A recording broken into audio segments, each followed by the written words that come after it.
The most expensive leak in your business might be the one question nobody's asking. I was having lunch with the CEO of a $60 million construction firm, and he kind of pulled me in a little bit at lunch, and he said, "I've got a confession to make." And I said, "What's that?" And he said, "We don't follow up on any quotes." And I said, "What do you mean?" And he said, "We do zero quote follow-up.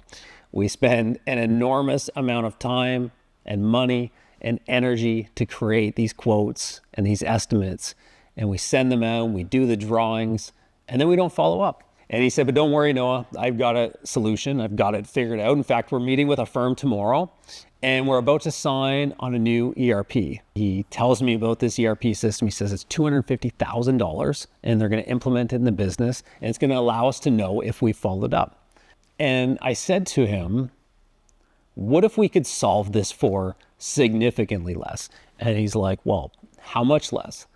I said, "Well, how much is a sheet of paper?" And he says, "I don't know, 10 cents. I said, "Well, what if we could solve it for 10 cents? And so he hands over a napkin, and I write down the words, "Did you follow up on this quote? Yes or no?" And I put 2 little check boxes. And I said, "Every Thursday, give this to your sales guys." And he looked at me, he said, "It can't be that easy." And I said, "It is that easy."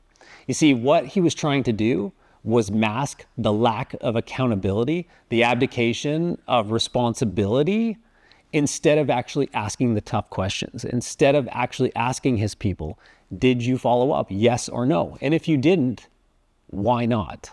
And within 90 days, results jumped. They started getting that follow-up. They started getting that additional business. So this wasn't solved with software. It wasn't solved with automation. It wasn't solved with AI. It was solved with responsibility. It was solved with people asking the tough questions. Most revenue problems, they aren't technology problems. They're people problems. They're process problems.